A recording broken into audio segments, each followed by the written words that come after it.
So this is my brand new Sony A7III, and purpose of this quick video is I explain a configuration where it's easy to switch between photography mode and video mode.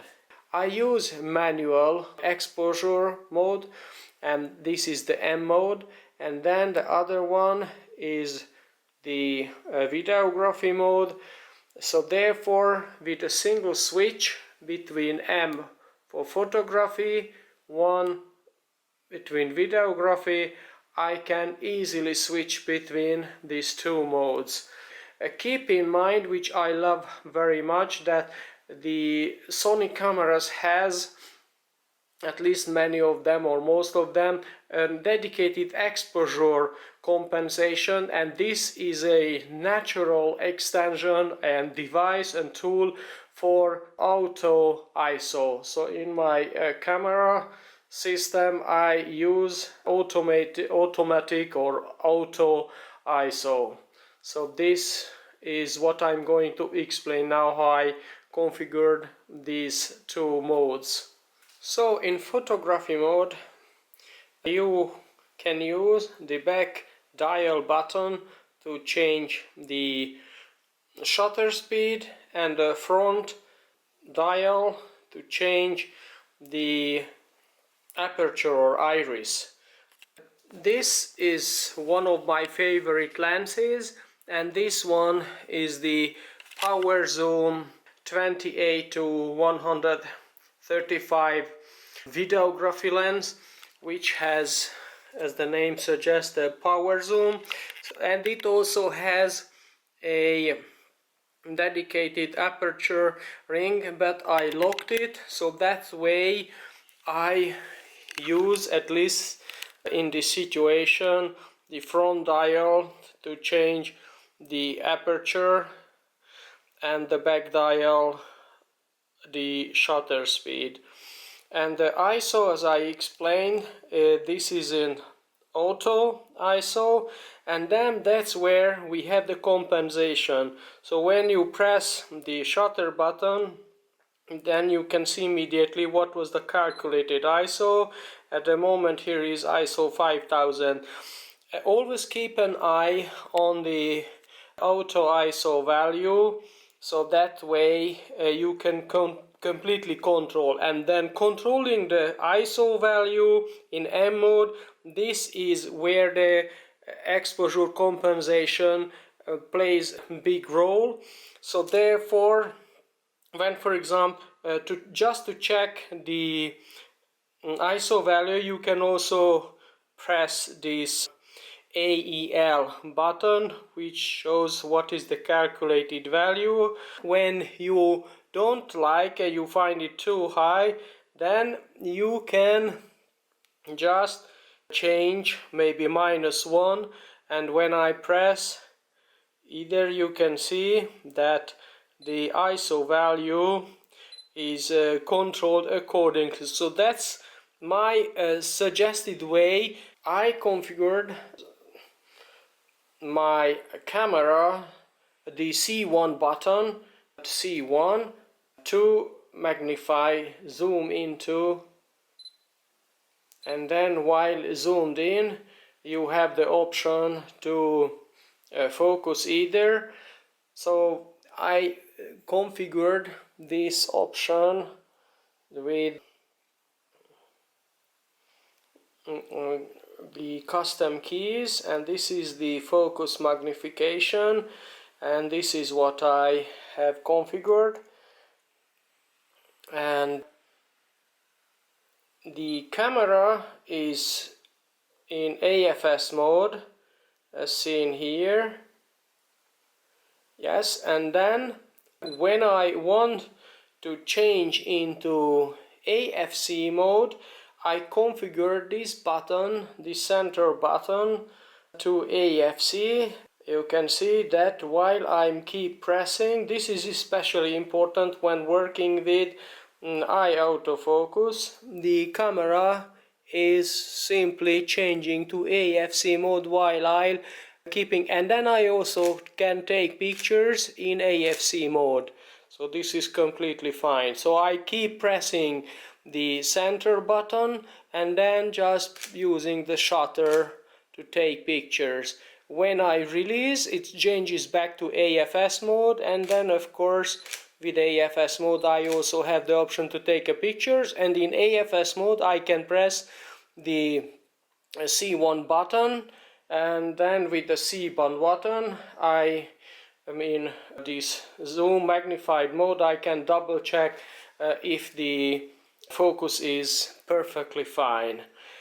The way I configured it, I learned it from an excellent YouTube video, was that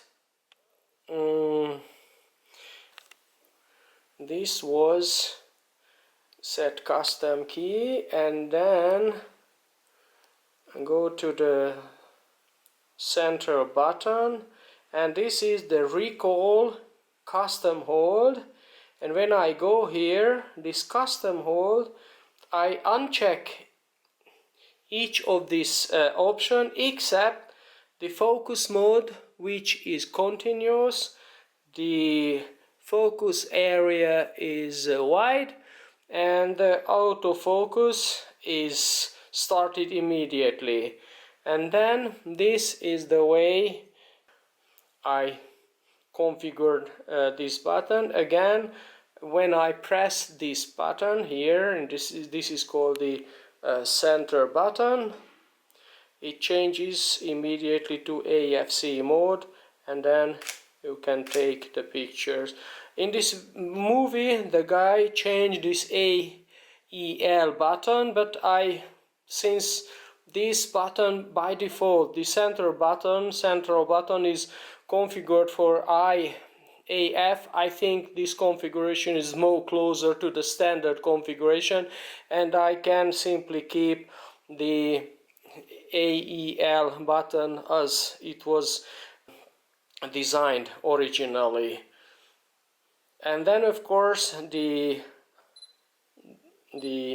AF on button works too, as well as when I press this joystick, then it automatically focuses on the center portion. Now let's jump over to video mode. So this is my setting which I configured for this recall.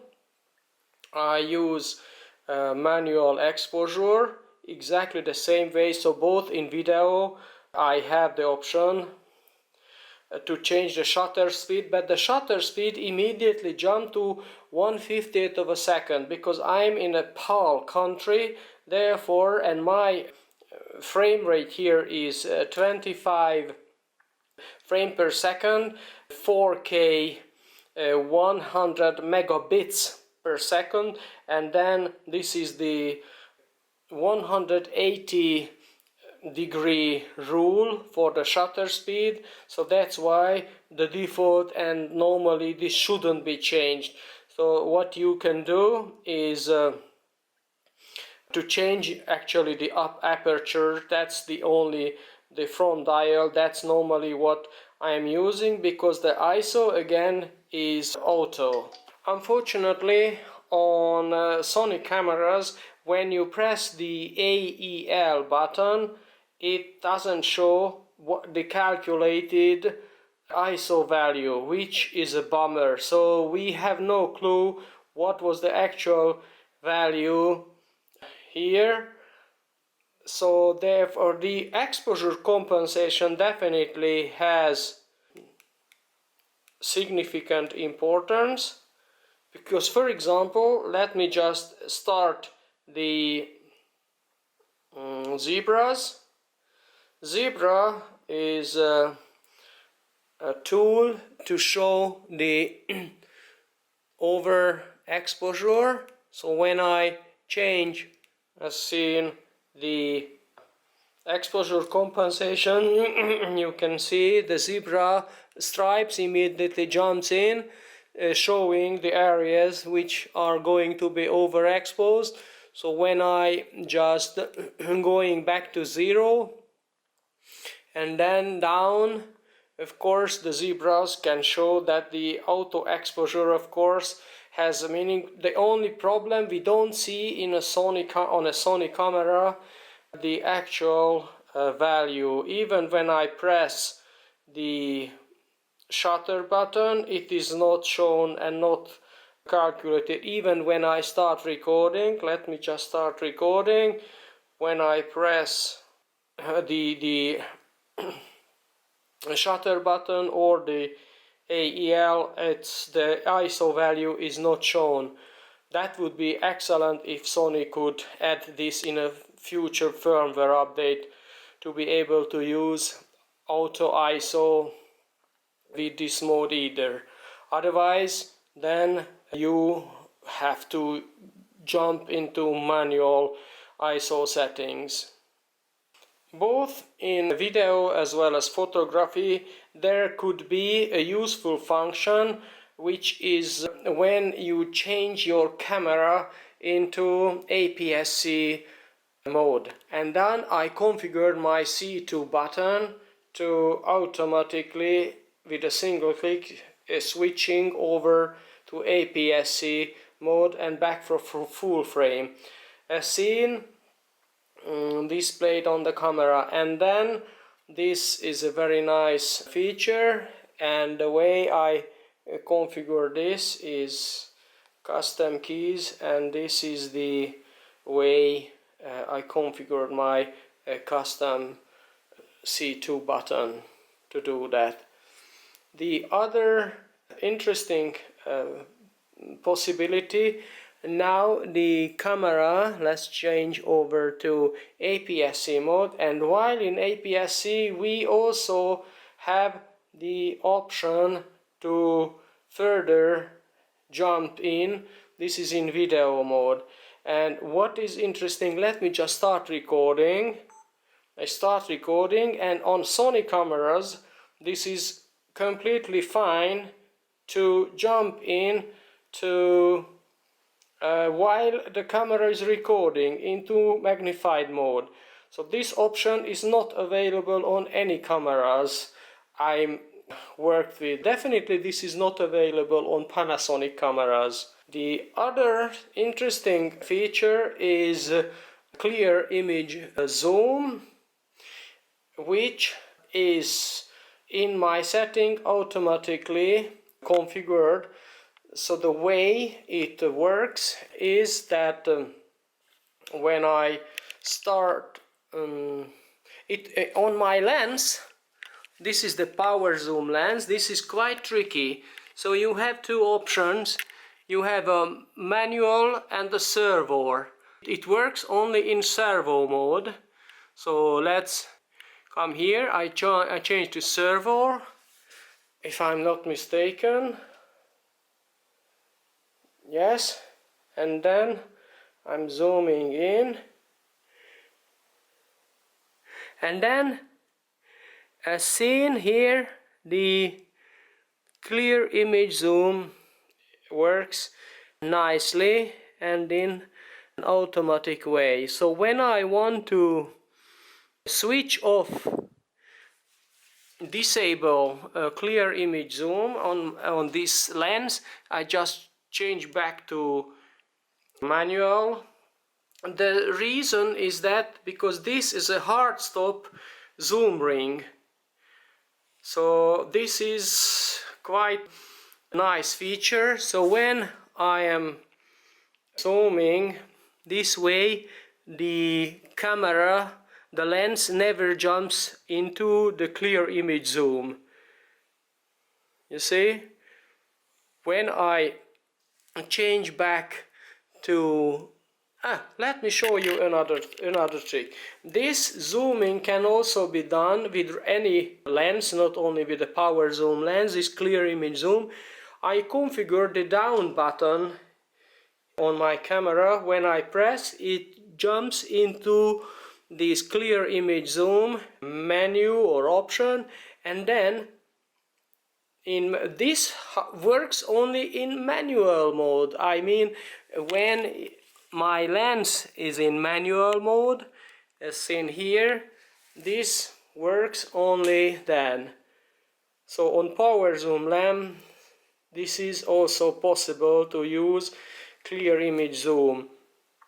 So I am in 4K APS-C mode, and still within APS-C mode you have the option to zoom in, and also, so my camera now is in clear image zoom, maximum magnification, which is 1.5. Therefore, and then also if I start recording, and even then while in maximum clear image zoom 4K on my camera, I can press the C1 button and then it jumps into this mode, and I can double check if the focus is fine or not.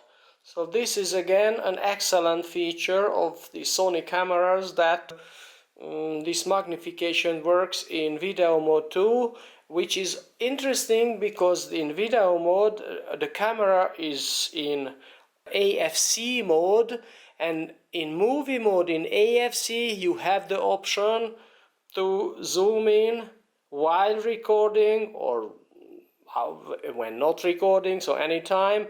However, this is not possible when in photography mode. Now I change to photography mode and I change to APS-C mode explicitly, and then when I press C1 it explains that this is not supported. So I come back to AFS, because normally for AFC, as I explained, I use the center button, which works perfectly fine even in clear image zoom. This clear image zoom works also in photography mode. Now the camera is in photography mode, and then here, how can you disable this? The easy way is just simply change from JPEG to either RAW JPEG or RAW.